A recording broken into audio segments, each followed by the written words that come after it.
Welcome to the Wonder Woman Club podcast. We bring you conversations that will inspire, empower, and educate you to thrive both in business and in life.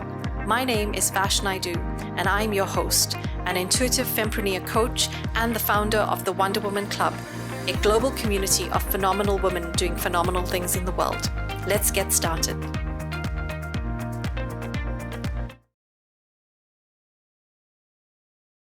Hi, everyone, and welcome to the Wonder Woman Club podcast. Today, we have a very exciting guest. I'm personally excited to talk to Mahita, who is a fountain of so much knowledge. She is a psychotherapeutic counselor, a life coach, and she also specializes in photosynthesis psychology.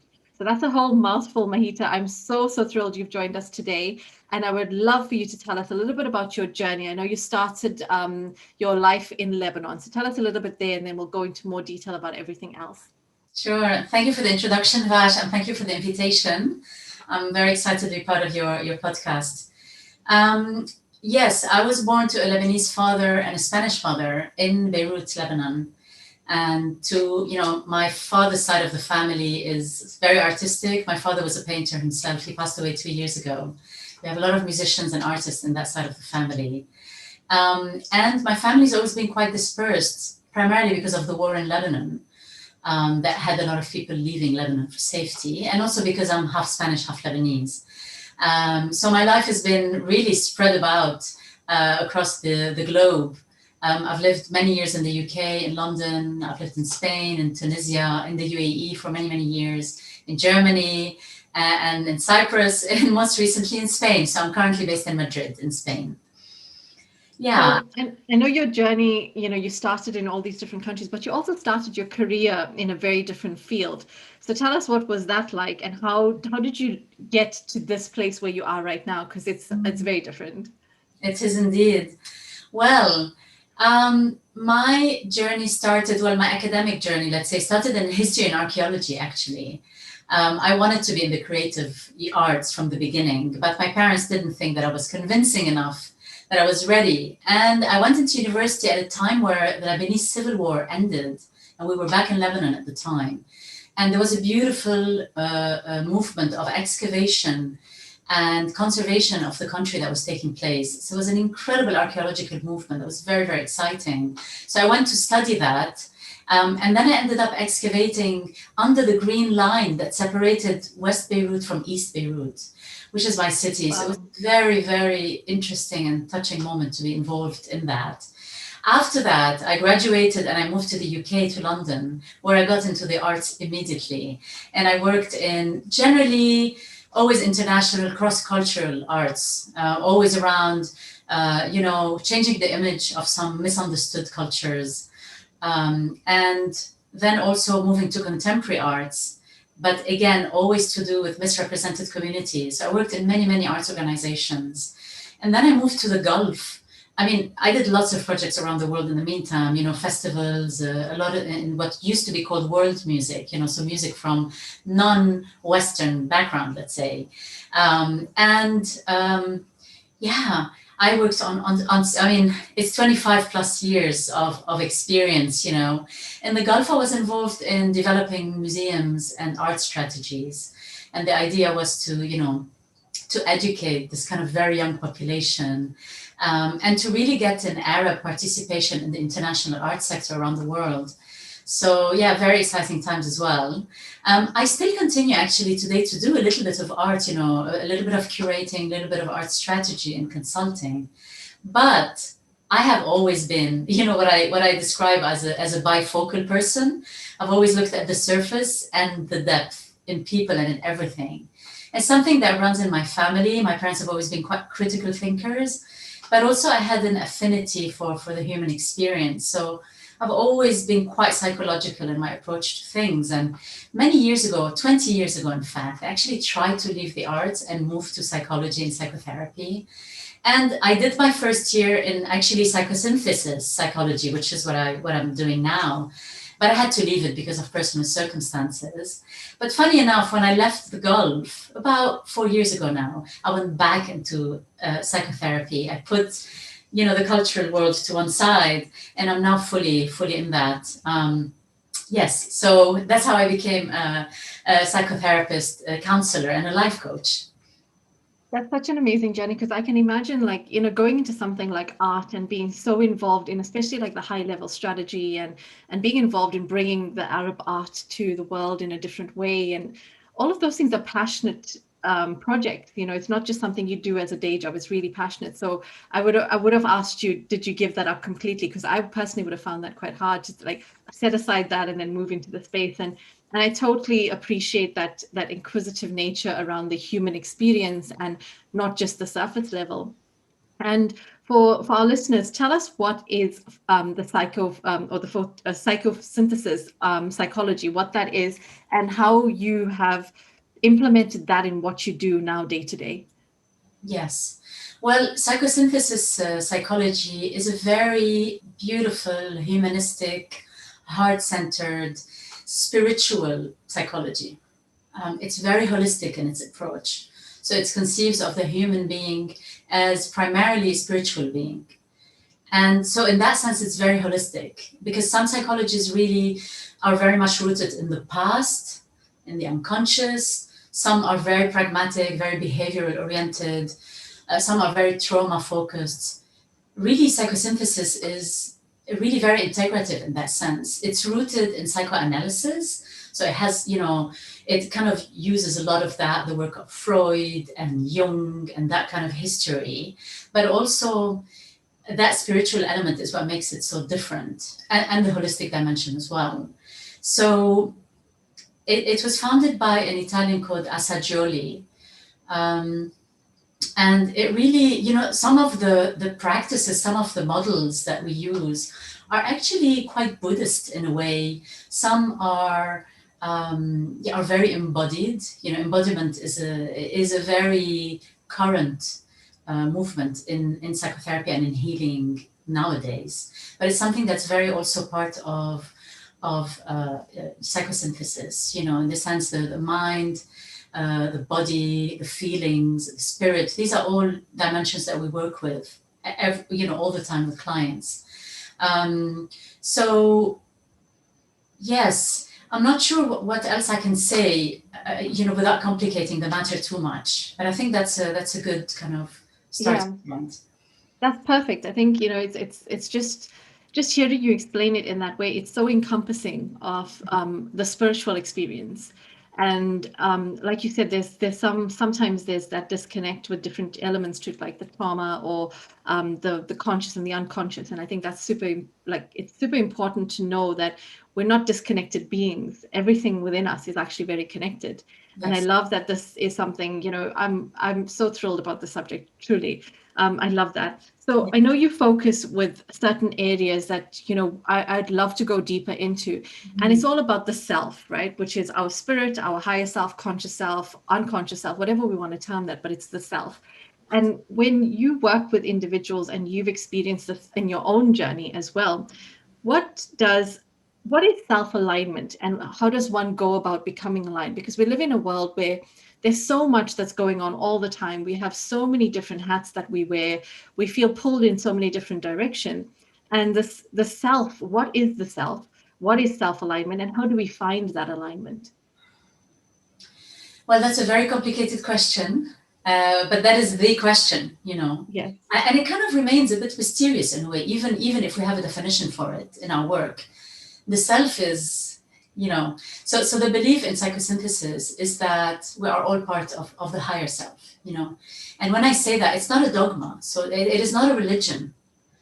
For example, practitioners of psychosynthesis and even clients who go to be supported by psychosynthesis guides, so either a therapist or a life coach, they can be practicing their own religion, or they can be secular, non-practicing or atheist. So it's not a dogma, but there is a core belief in that practice, which is that we are spirit in matter. And that spirit that is in all of us, you, myself, everybody, is a portion of the self that animates everything, of this life force. And we are incarnations of that. So we come here in this earthly dimension, this concrete dimension, really, our experience is our soul's journey. So there's the notion of a soul's journey here, which is also part of the psychosynthesis narrative, if you like. And this soul's journey is really the story of our life, if you like, how we are born, what we are born into, and what we are born from. So our ancestors, our lineage, our parents, the history of our family, and all the experiences, the light and the shadow in that inheritance. And then our own, what happens with us and what we bring to life here, what we encounter and how we get over it. The mechanisms of survival that we end up developing from when we were conceived up to a certain age. And then potentially the moment where we come to realize that here I take responsibility for my life. And that's generally when people go to therapy, when they say, okay, this is a chapter, this has been a long chapter of my life. I feel there's something here. I'm up against something. I'm not sure how to move forward. Something needs to be worked out. And for us, this moment is really when the self is starting to itch, to be expressed, to come out, to take stock of all of that inheritance that I've described, and also the moment where we find ourselves. And that can say, okay, this could be a moment of taking stock, taking responsibility for everything, understanding that I've been in a survival mode, because this is what we all do. We come as children, not really having choice, right? Because we do not choose our culture. We do not choose which part of the world we're going to be born in. Are we born in a war zone? Are we born without a land? Are we born within an indigenous culture that is not allowed to have its rights today? Are we born in North America? Are we, all of these things really condition our experience, and we don't choose them. What kind of family are we born into? Are we born to a single mother? Are we born to a very conservative family in a Muslim environment? Are we, what is it? A Catholic family, very liberal environment, a very business-oriented environment. All of these things influence. And then we go into school, we go into a certain type of education, or we don't. All of that, up to a point, and then some of us have the choice to do something around taking stock and starting to make choices around, okay, I will take responsibility. I will heal. Healing, again, it's around the wounded parts of all of that trajectory. And as I do that, I then allow myself to have a choice. And this that I'm describing to you, Vash, is the unfoldment of self. That, it's exactly that. Because self is in the wound as well. And self is, it is this journey of the soul at the core of it. There is self that's trying to be incarnated. So if the healing happens, then the individual starts to really be able to make a choice, to not be in survival mode anymore, be defended, or having to be compelled to live a certain role in order to satisfy the needs of a family, the obligations within a certain culture, etc. So we make choices, and then the moment of self-realization, if you like, starts to kind of unfold and open up and begin. But when I talk about healing, it's not a journey that starts and ends. It's not like, okay, so I do the healing from this moment to that moment over years, let's say, and then I start to self-realize, and then I'm self-realized. It's not quite like that. It really is a practice. So this kind of healing attitude to life, that's just a lifestyle, and that's how also we kind of conceive of it in psychosynthesis. It's consciousness arising and living consciously then on. We will always re-encounter triggers and fall back into rabbit holes. All of these things will happen, and new traumas might occur even after a long journey of healing. Life carries on. But there's this perspective and this attitude to life around living consciously, being awake, and this unfoldment that never ends. That is amazing. I've written so many notes and so many questions just from that. When you talk of the process, the unfoldment, I love that term, the unfoldment of self. Yes. you mentioned we're born in different circumstances. Like I was born in Africa. The opportunities I had is not the same as someone that was born in the UK. And so there's these different journeys we've been on. And we always look at, the limiting beliefs, the things that hold us back, and they start to form within us through our experiences. And so when you talk of self, Mm, how do you work around, the person A is deciding to they've made that decision for themselves to start to look at themselves, to start then that journey, what that looks like, and then to start taking responsibility, which is a hard decision in itself to make. But then it's this whole process of recognizing the beliefs that I have, the cultural, societal, religious, all these different things have been placed upon me, and not because people were being nasty or horrible. It was just the position I was born in my life, whatever that role was. And then what does that look like when someone is going through this journey of understanding how those beliefs have shaped them? And then there's a self-realization part, which is at the end of this tunnel. But what's it like through that tunnel? What does that look like? mm. Some of my teachers call it organized suffering. Wow. And the organized part is that we create this therapeutic alliance between the therapist or the life coach and the client. And it is within that space that becomes the organizing container for that accompaniment of this journey. The journey it is beautiful. It is beautiful because you are seeking to connect with yourself increasingly. You are seeking to pay homage as well to your life thus far, and also to connect with the wider context of your existence. So your family, ancestors, your lineage, your culture. There's so much reverence being paid in that process that yes, it can be painful, but it's also absolutely beautiful. And it honors a journey. And it's a moment of reckoning, of taking stock, and of honoring what has made me who I am today. There's a lot of, so a part of it is really painful, emotional. Also, it can be confusing, especially when a person hasn't had therapeutic experiences before or really hasn't gone into depth. At the beginning, it takes time to really settle into this process. So the beginning can feel awkward. It really depends on the individual. It can feel awkward because you might come to the session thinking, what's expected of me? I have to perform. And actually, it's exactly around undoing those conditioning, especially in that particular space. You come as you are, with what you're with, and we work it through together.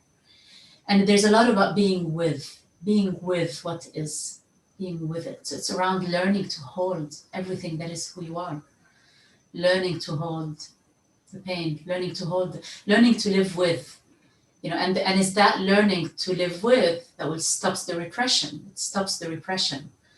So things stop acting out in your life without you understanding why. Why am I angry? Why do I jump at situations? Why do I disappear socially? Why do I avoid? So, all of these things are just coping mechanisms. So through learning to be with those things, and it takes a little bit of time, we start to embrace. And this is this psychosynthesis part. The synthesis part is around reclaiming those parts, bringing them back, embracing them. So it's not around pushing away or letting go, let go of that, because there's a lot of, let's move on. I'm going to move on. I'm going to let go of things. I want to get rid of that. It's exactly the opposite of that. It's actually, let's go in. Let's go into that. It's telling us something. There's a pattern in your life. It's speaking of something. There's a pattern. The pattern itself is trying to illustrate something for you around what is trying to be healed. That is what the pattern is. So let's look at that together. And the sessions are, how is that process? The sessions are talk therapy primarily, but there's a lot of, every practitioner has a different approach. I mean, I call it an art form. We all develop our own practice. And so I bring to it many, many things. We can abstract and stop talking sometimes and do guided meditations. We can use writing. We can do role playing. There's so many things that come into it. And honestly, every practitioner have their own platform and their own art form, which is what I love about that practice.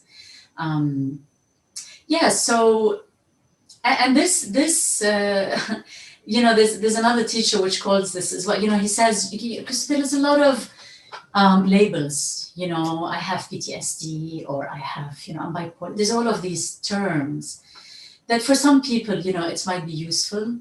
But generally, the way that we look at it is that, we're all suffering from a broken heart, ultimately.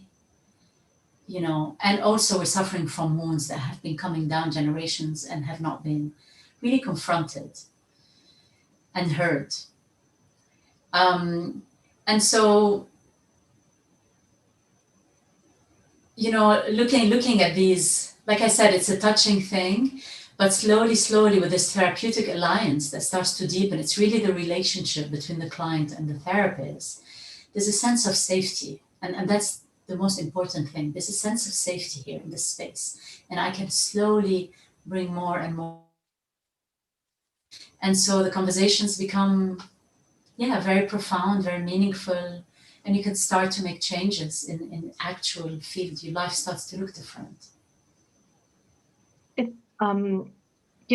There's so many things you've touched on. It's like the Rumi quote, "The wound is where the light enters." And I think only the courageous will step into that wound to see the light, because it is so easy to repress, and it is so easy to be on that track and not recognize that we need to get off that track to live a far deeper, more meaningful life, because we keep on doing what is expected as opposed to what is required within ourselves to show up and be who we were meant to be, as opposed to the version others expect us to be. And I'm sure, like you, I have met so many people on this journey. And I don't think people, like I myself have been on this journey, and I have not recognized it as psychosynthesis, psychology. And I've been on this, and I actually work with people on this journey, not recognizing this is what it is. And this process of the reclaiming, I love that term, because we are reclaiming ourselves. For those that are listening and aren't actually seeking or speaking to someone and are going through this themselves, what would be your key tips on how to facilitate it for themselves? I know I always recommend people speak to people. If you're a coach, get a coach. It doesn't mean you have to coach yourself. If you need therapy, go for therapy. But we also do a lot of this work ourselves, because that's the commitment. The commitment is to ourselves. So what would you say are good home practices for people to reclaim themselves? That's a really beautiful question, because it's true that a lot of this work can be started, at least, by ourselves. There's a lot of, the main thing that comes to mind is support yourself in that process. So how can you support yourself in that process really depends on the different characters, but there are things like being in supportive environments. So starting to create space within your life. That could look like, cutting out an hour, however long you can, within a day, within a week, that is just for you to just be present to yourself. And that could look very different to different people. For some people, it's going for a run. For some people, it's being in nature, being in my own garden, being with my pet, but literally just me and none of my coping mechanisms, watching stuff, being on social media, comfort eating, watching TV. So trying to avoid escapism. Try to bring presence. And that often is better done, especially in the early stages, with some support. So with a pet, it can be beautiful if you have a pet. In nature, running, listening to music, just doing something that you love, a little bit of yoga, meditation if it's something that you do, but the idea is writing, actually journaling can be a really nice, simple way. The main thing is to think not big projects. I'm not here trying to achieve something big, because if I'm saying today I'm going to start a journal and I'm going to be doing this journal every hour at 8 in the morning at my desk journaling, I have to meditate, and meditation looks like that, and I have to do that. A lot of us tend to go into it like this, and what we end up doing is we're still in our patterns. It just looks like we're practicing something that looks like healing or self-connection, but we're actually in the pattern. It just looks different on the outside. So the idea is to just remember that this is not a big project. On the contrary, we're trying to be humble about this. We're trying to make this very real and small steps. Just try whatever comes naturally. Don't force it. And to just carve time, more and more and more time. The other thing that helps is also, if you're somebody who's into reading, read supportive texts. if you're drawn to a certain book, if you're drawn to a certain quote, there's a reason. There's a reason why you keep looking at that quote. There's a reason why you've printed that quote and hung it at your desk. There's a reason why, you follow certain people on Instagram. So look at what's behind that. Why is this talking to me? Look at the writer, and really give yourself those supporting elements that are going to take you further along that journey and speak to this journey. There's a message in there that is core for you.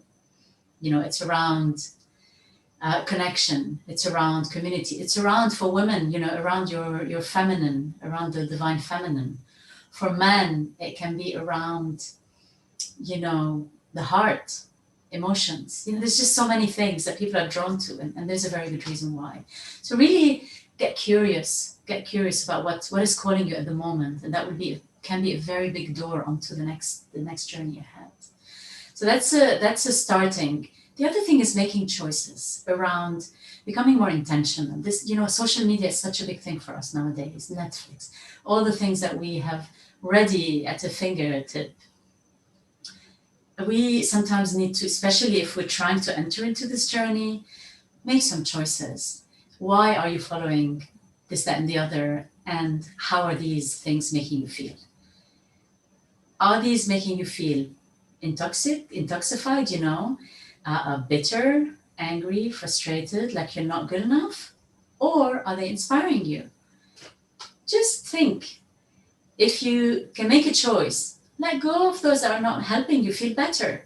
Stick with those that are making you feel good. So it's around spring cleaning a little bit, your environment, your influencers, whatever that is, the music you listen to, the news, the things you read. It's just changing your environment to really create a space for you to get into that healing space.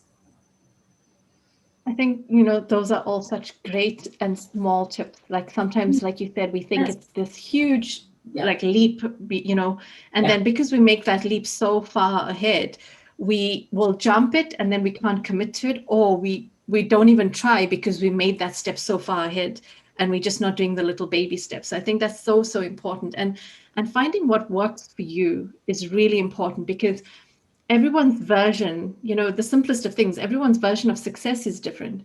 Everyone's version of peace is different. So what does that look like for you in your own self journey? And I think that's super important to take that into consideration first before you decide on what you're going to do based on someone else's version of spirituality or a well-being or whatever that might be. And you touched on, again, so many things. And I wanted to ask you, there's one question I want to come back. It's a bigger question, but I want to ask you the smaller question is, you talked about support, and I think holding space is so important. It's like a holy grail for me, the people who are allowed to hold space for me, because those people are the people I will value, I can feel safe with, I can trust, and I know whatever is shared is held in some form of sacredness that is not going to be divulged, shared, or thrown back at me at some point, irrespective of whether that relationship or friendship lasts a lifetime or not. And I think that in itself is a huge task of its own. So what would your advice be in finding and recognizing those individuals that you should allow to hold space for you? That's such a key, it's a beautiful question, and it's a difficult question. And it's something that, finding your tribe is something that I love. It's very common with the clients that I work with. It's tricky. It's tricky because, again, it's very dependent on people's life and the environments they live in. I work, some of my clients are female, and they live in environments where they don't have the freedom really of movement and of choice, the way that others might in other parts of the world. So for that, how do I find my tribe? It's complicated, So luckily, there is the virtual world, for people who don't have that kind of freedom. And the virtual world starts with those people that we follow on social media, those YouTube channels that we can sit and watch. We can resonate with a community that is interacting. There's a lot of groups, there's Zoom meetings, there's a lot of things that are happening nowadays, especially it's been very, very enriched since COVID. One of the, if we can call it silver lining of COVID, has been this abundance that's come up online and on social media of offerings and access to other people. So for people who don't have this freedom of mobility and of choice, this can be a great opportunity to find like-minded people. Clubhouse is also a space where a lot of people are holding space for different modalities and for different kinds of needs under different banners. They can also be really supportive, and communities are being built on Clubhouse. You know, thanks to those common denominators that bring certain people under one club, or certain people end up always meeting in one particular room. There's a common purpose there. So this is a tribe of sorts that you might resonate with. The other thing is to really, you know, accept that when we are, you know, beginning a new journey and spring cleaning our life, some of our relationships are also going to go. And that is a natural process. And sometimes we might be fearful of that and worry and feel grief at imagining that some of my friendships might go. Am I going to end up without a friend, without a single friend? Because I cannot talk about any of this with any of them. Or because they're so driven and they're just living this completely different life. They're on it, everything's fine, seems to be fine, but I just can't be on that train anymore. I need a bit of a break. It can be quite daunting, but part of the journey is to start to create place for this new tribe. And sometimes the tribe doesn't come before you've created space for them. Mm-hmm. So it's kind of, you have to let go to let the new come in. Yeah. And I really believe in that. There's something around, and I don't want to speak in manifestation because this term is so overly used nowadays. I'm going to manifest this, I'm going to manifest that. It does mean something, but don't want to kind of use it too much. But it literally is around an energetic room. You know, you have to free up some of your energy, some of your time, and some of your thinking from being overly used and maybe for not very useful purposes and maybe not very fulfilling relationships today, to create space for the new, and the new will come in its own time. And sometimes it's okay to have 1 or 2 or 3 people for the time being, for a while. You know, the quality is really what matters when you're on this journey. So that's what's really important. And you'll find your capacity for being patient to meaningless conversations really reduce anyway. You really are after meaningful connections and meaningful spaces. And solitude often as well, it's important. I think the solitude part scares a lot of people because it means you have to truly face yourself. Yes. And sometimes we don't want to confront ourselves. And we will intoxicate us with things like Netflix and partying and whatever else that might be because we're so scared. And sometimes we use religion as well as an intoxicating method as opposed to really looking at ourselves. And you know, I'm not saying anything's wrong with religion, but I'm just saying sometimes we use so many different things and it's really calling ourselves out for it. And in that holding space, you know, in that holding space element, I think a lot of the time people don't recognize as well themselves in that space too. So if you expect someone to hold space for you, it is important that you are going to also be able to reciprocate that for that person. Because sometimes we can think this person can hold space for me, but I actually don't want to hold space for them. And that in itself is a sign. If you don't feel like you can hold space for that person and they can hold space for you, it shows you a different sign. Maybe you're not capable, but you still will be that person's friend and you can be loyal and trustworthy. But it's being able to recognize that as well, because sometimes all relationships are a give and receive, you know, and if we aren't aware of that, it's really important. And look at your value structure. It's basic, I think, for me. You know, sometimes we think, oh, you know, like, and Clubhouse, we've met on Clubhouse, and I meet a lot of people on the virtual world right now. We're meeting so many people. How do you trust people? Trust is a really important value that we sometimes don't recognize, that before we trust, we should assess.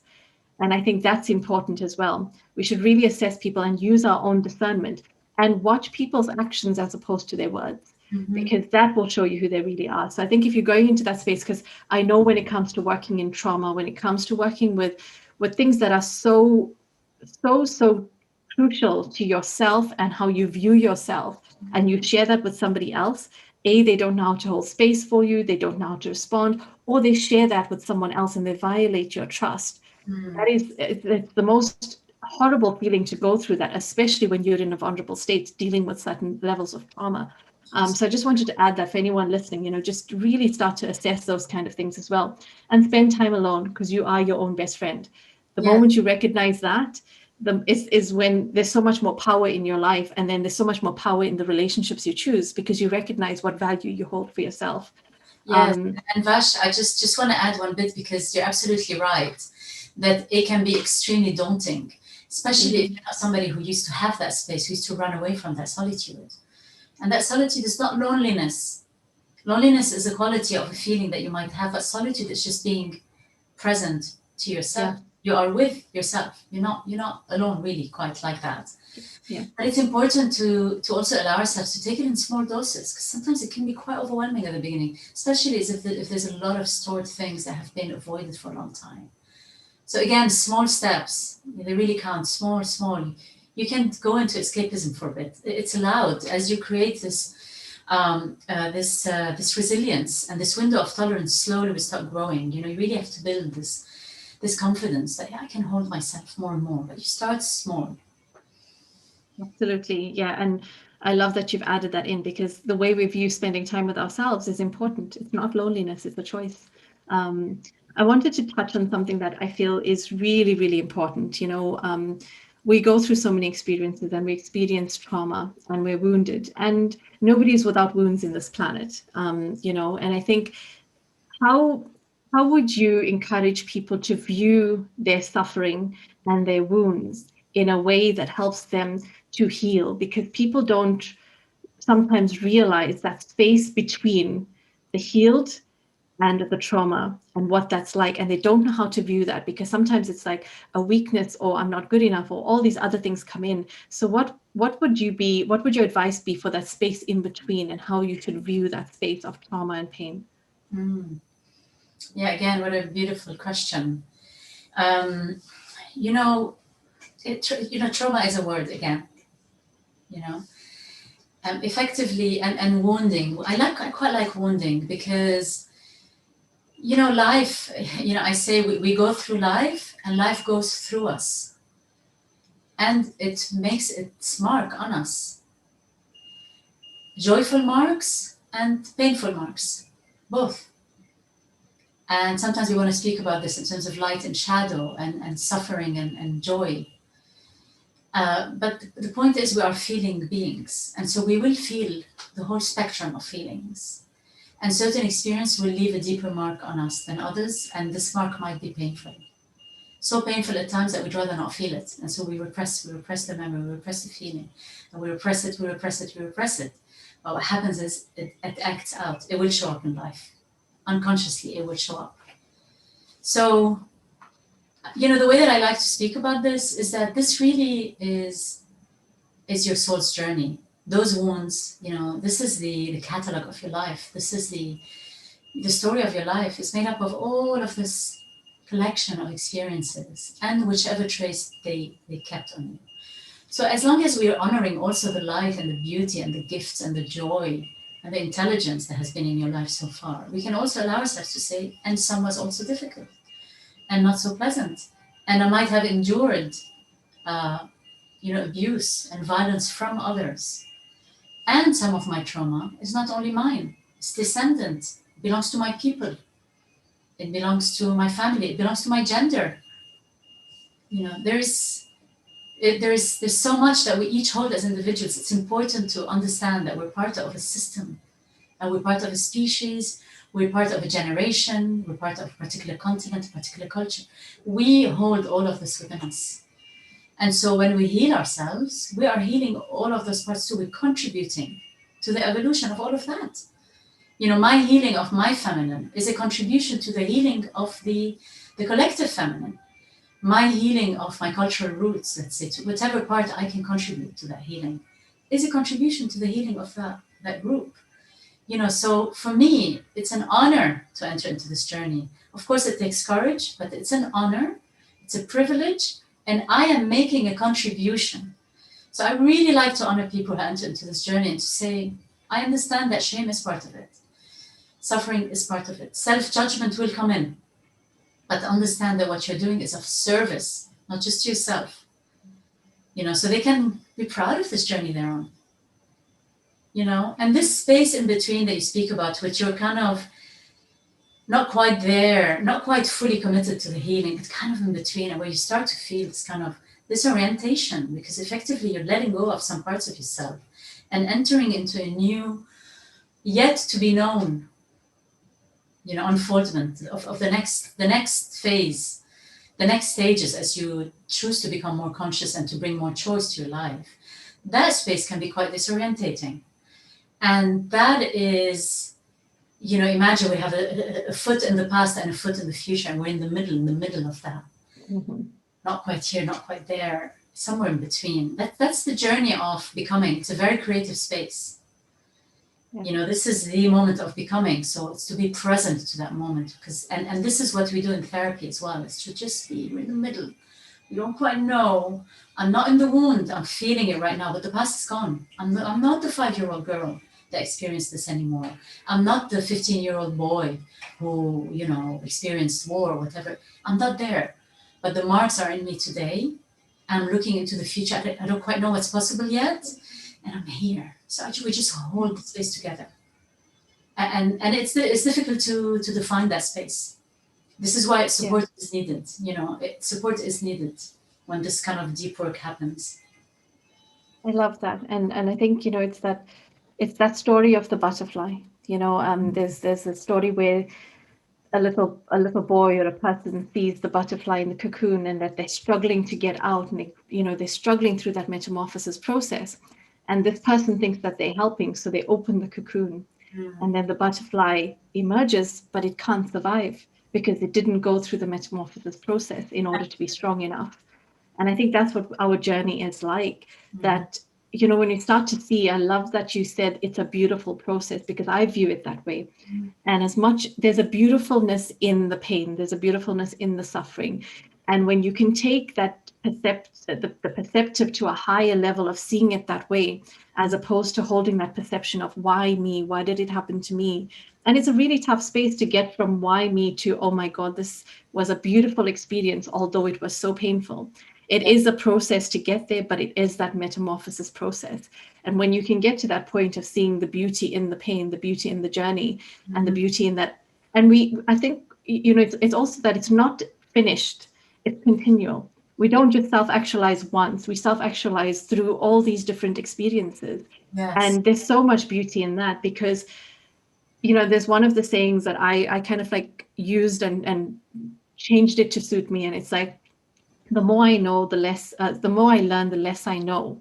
The more I become, the further I am away from ego. And I think that's what it is. Like, the more we become this true self, we forget the egoic perceptions that we have, and we hold a higher spiritual, higher self perception. That, if you want to take it to the religious point, it's the point where our creator, maker, whatever you want to call that, holds that version, and we can enlighten ourselves to that version. So this has been such a beautiful, beautiful conversation. I want to have you back, because I could go on with this topic. I want to thank you so much for sharing your wisdom and your enlightenment. And, and it's not just that, it's the way in which you share it that is so deep and meaningful, but so real and honest. That I think is so important, because there's a genuineness about it. And it's, everyone talks about authenticity, but I think when you're really genuine about something that's from your core, and I really, really appreciate you sharing with us in this way today. And we will definitely have you on the podcast again. So thank you so much, Mahita. And I'm looking forward to our next session. Thank you so much. It's been a pleasure. And like you said, there's so much more that I want to say. Can I just add one thing? Absolutely. Because the beauty that you speak about, Vash, is really important, and it can really encourage people to enter into this. And I think the beauty also is part of it's really an experience of when we start to increasingly meet ourselves. So it's a journey of self-discovery and self-connection. It's an actual experience. When you just feel like, something just clicked. I just met myself there for a moment. The other part as well is the authenticity. Just to be authentic for a moment. There's something very beautiful about that. And there's something very beautiful about taking responsibility. Yes, this and this and that, and it's their fault, it's his fault, and that. But what can I contribute? So I just leave with that. That's amazing, because like you've touched on that, and I just think I also want to touch on something now, because it's that accountability and responsibility part that we always look to others. And we always say this happened because that person, this person, and we get to that point, and we need to stop and just say, okay, whatever that was outside of me, let me look internally. what was my contribution? What was my part? What did I need to learn? What did I need to heal? What did I need to expand on? What did I need to give or share? And Yes. that is such a deep, deep like space to be in. There Because is if we can, what we're going to unleash is your purpose. yes. That is what gets unleashed. That's your contribution. Absolutely. I think, God, we can go on. I know this, Yes. and I want to. We will come back and we will talk about this more. So thank you so much. I want to make sure that our episodes are digestible for everyone. But thank you so much for listening. And if you have questions for Mahita, you're welcome to DM me. You can find me on Instagram, Facebook, anything like that. The links will be posted below for both Mahita and I. But yeah, if you have any further questions, do let me know, and we can get on this topic again, and we'll go deeper into this. So I appreciate you so much, Mahita. Thank you. Thank you so much, Bash.